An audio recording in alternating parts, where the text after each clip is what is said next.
اس مکے میں جا سکتا ہے جہاں بلال گھسیٹے جاتے تھے گلیوں میں پتھریلی زمین پر؟ کوئی نہیں جا سکتا. اس مدینے کی سیر نہیں ہو سکتی جو وہ مدینہ تھا. ظاہری طور پر اینٹ پتھر کے ان شہروں کی سیر تو ہو سکتی ہے، اس لیے ناممکن بات نظر آتی ہے. مگر قرآن کریم فرماتا ہے کہ وہی خدا ہے جو دوبارہ پھر ایسے واقعات پیدا فرما دے گا کہ آنے والی نسلیں جن کا زمانی لحاظ سے بھی بودھ ہوگا اور مکانی لحاظ سے بھی بودھ ہوگا اور قومی لحاظ سے بھی بودھ ہوگا اور نسلی لحاظ سے بھی بودھ ہوگا. لما یلقوا بہم جب خدا کہتا ہے تو ہر چیز کٹ گئی، لیکن ایک چیز نہیں کٹی ان کی روح کے جذبات عشق جو محمد مصطفیٰ سے ان کو ہیں، وہ جذبات ان کو ایسے پر عطا کریں گے جن کے نزدیک میں محمد جن کی کفایت وہ محمد مصطفیٰ کے قدموں میں حاضر ہو جائیں گے. اور خدا آج گواہی دے رہا ہے کہ ایسی قوم آنے والی ہے. لما یلقوا بہم ابھی تک تو نہیں آئے لیکن ہو جائیں گے، مل جائیں گے حضور اکرم کے غلاموں کے ساتھ. تو وہ خدا جو زمان و مکان سے بالا خدا ہے، جب اس کی تقدیر پر راضی ہو جاتا ہے انسان، جب اس کی رضا کے سامنے سر تسلیم خم کر دیتا ہے، تو اس کو بھی خدا ایک زمان و مکان سے بالا کیفیت عطا فرماتا ہے. دور بیٹھے اس کے حج ہو جاتے ہیں، بغیر ملے صحابی بن جایا کرتا ہے. اس کو توفیق نہیں ملی اگر حضور اکرم کی خدمت میں حاضر ہو کر سلام کرنے کی، تو ایسا بھی ہوتا ہے کہ محمد مصطفیٰ کا سلام اس تک پہنچ رہا ہوتا ہے. یہ ہے لباس التقویٰ کا نتیجہ. عظیم شان نتائج عطا ہوتے ہیں اس کے بعد سے. بس پیچھے رہنے والوں کو غم کیا ہے؟ مجھے تو دعا کی تو ان کے درد کی وجہ سے توفیق ملتی ہے، لیکن تعجب بھی ہوتا ہے کہ وہ کس بات پہ رہے ہیں. کیا پتہ ایسے جانے والے ہوں جن کو وہاں کی لذتیں، وہاں کی سیریں زخمی کر دیں، ان کے جانے کی نیتیں اور ہوں، واپس فائدہ اٹھانے کی بجائے نقصان اٹھا کر آ رہے ہیں. ایسا بھی تو ہو سکتا ہے. اطلاع بھی تو وہاں بڑے ہیں. نیتوں میں یہ بات شامل ہو کہ چلو اسپین کی مسجد تو ہے، شہر کی صورت ہوگی. اگر مسجد کی سیر کا مقصد بالا ہے تو یہ چیزیں تو مل ہی جاتی ہیں، ان سے انکار نہیں ہے. سیر بھی ہوتی ہے مومن کی، لیکن مقصد اول کیا ہے جو حاوی ہے زندگی پر؟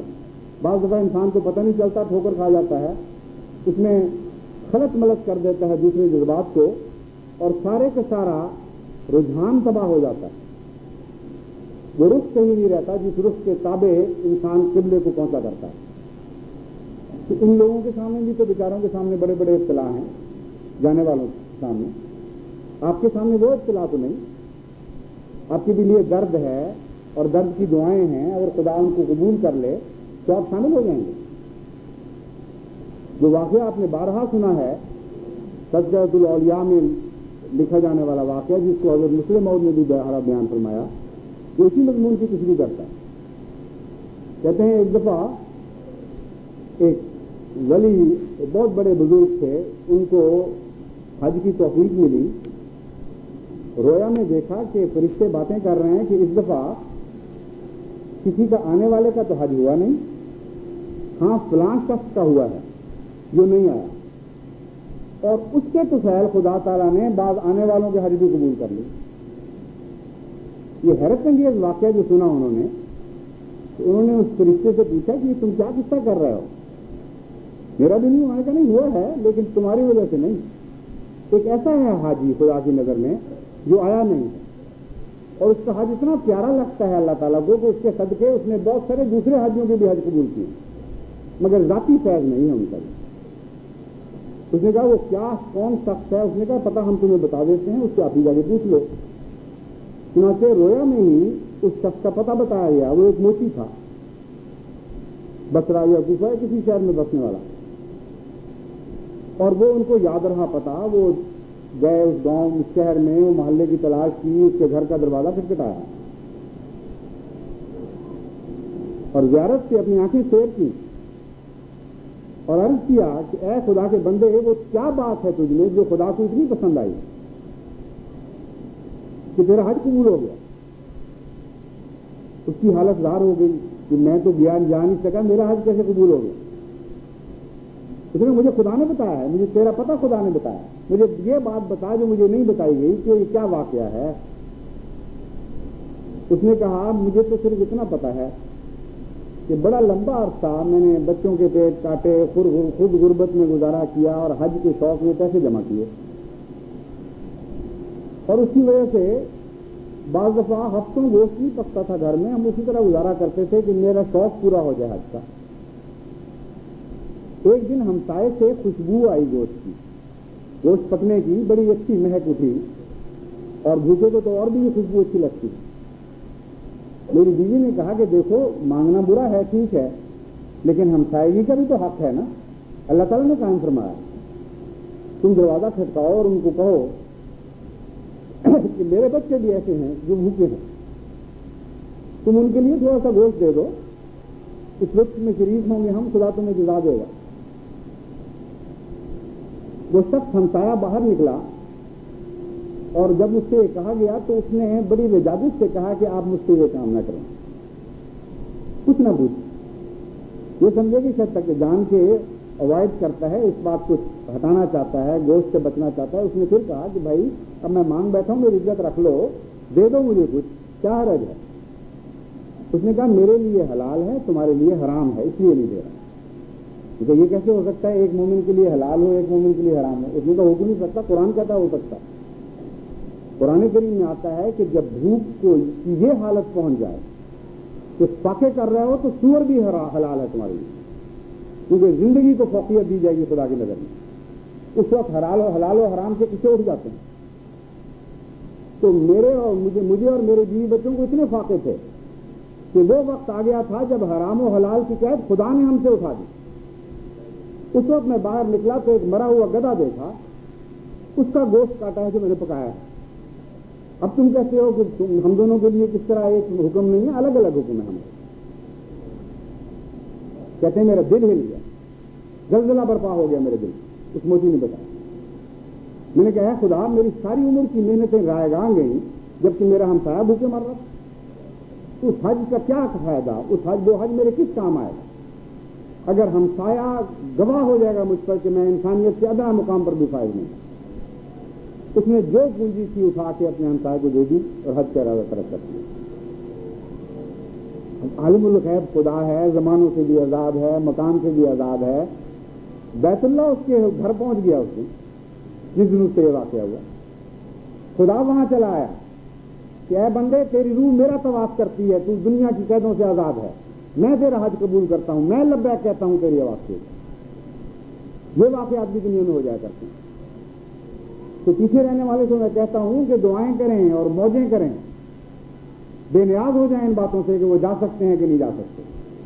تقویٰ کا لباس اوڑھ کر یہیں اس مسجد کا طواف کریں جس مسجد کے طواف کے لیے کچھ لوگوں کو جسمانی طور پر جانے کی توفیق ملے۔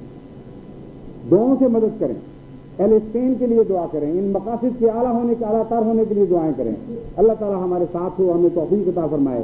جو جا سکے ہیں ان کی نیکی بھی قبول ہو، جو نہیں جا سکے ان کی بھی قبول ہو جائے۔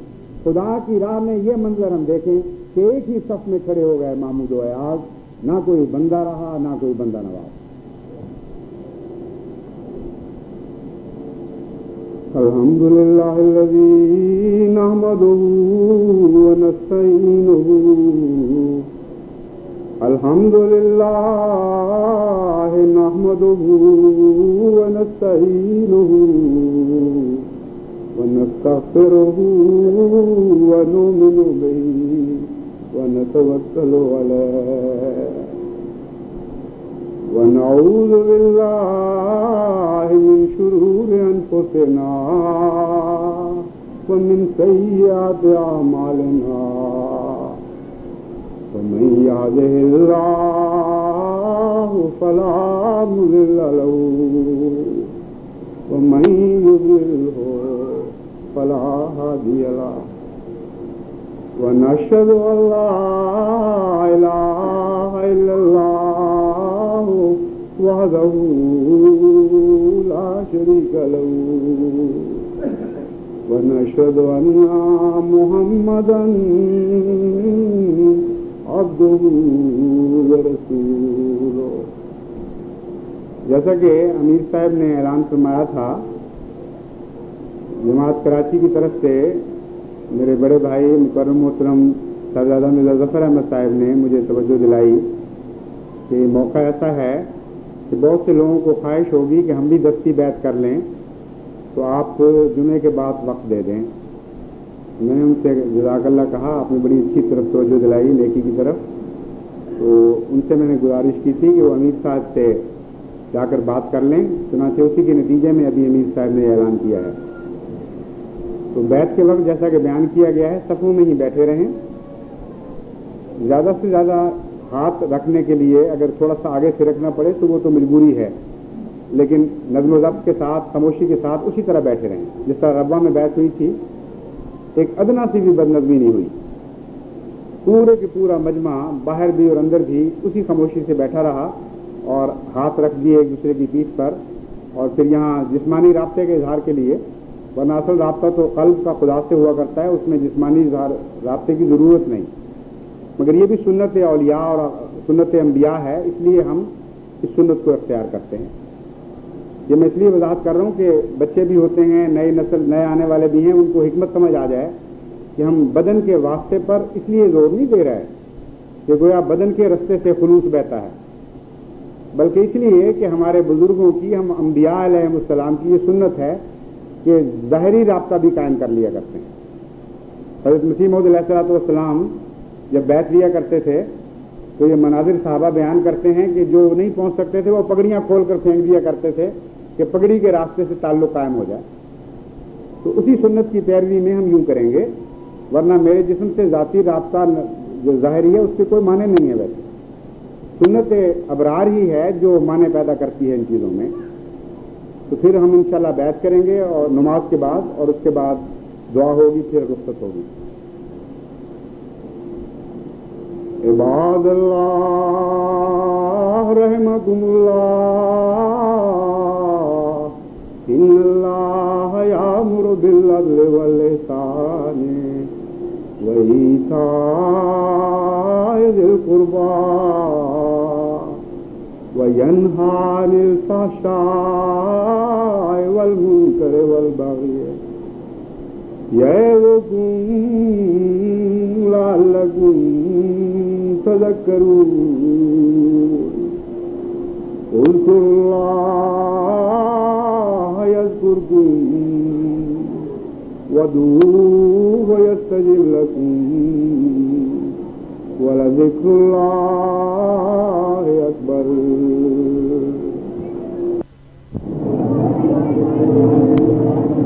امیر صاحب کراچی ہاتھ دیں، باقی لوگ اپنے ساتھ جو قریب ہیں ہاتھ رکھنے ہیں۔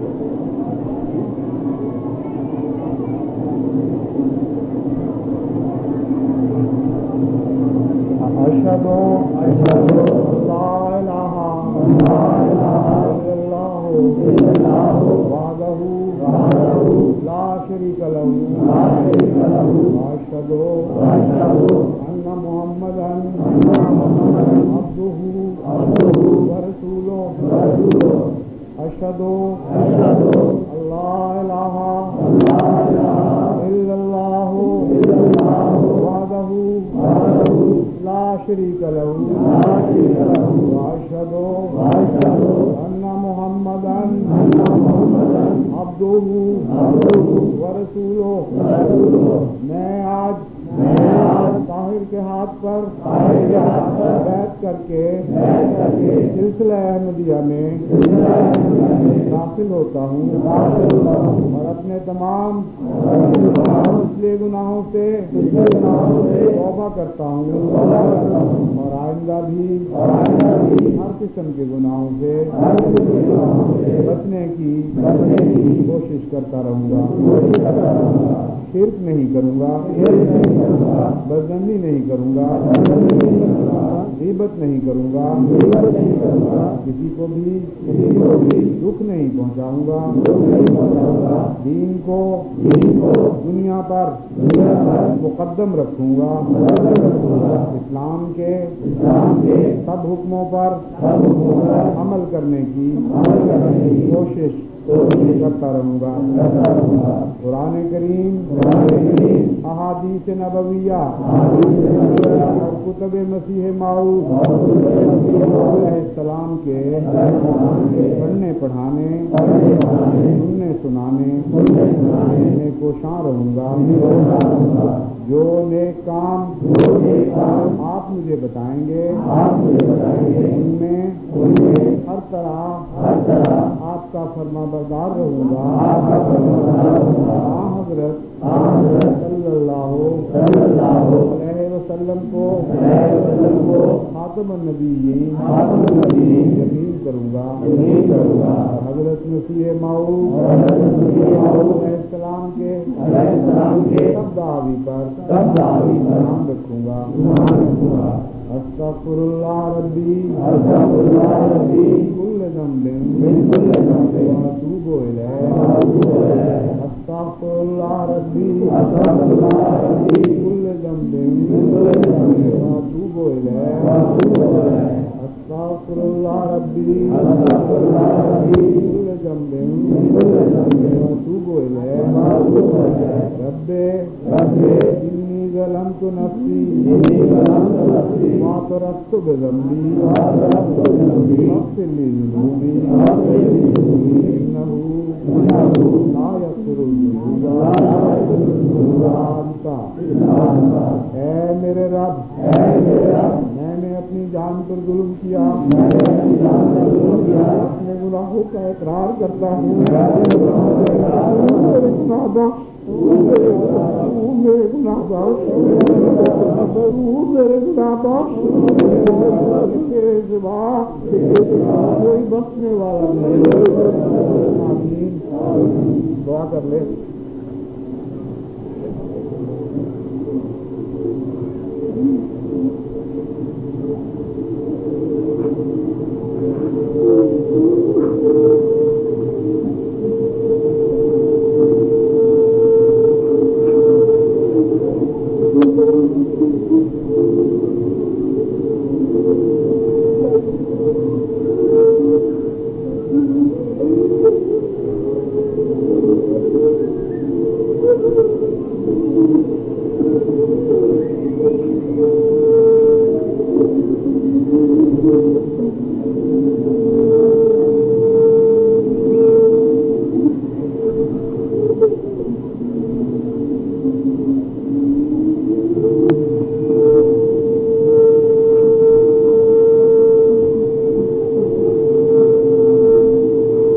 آمین.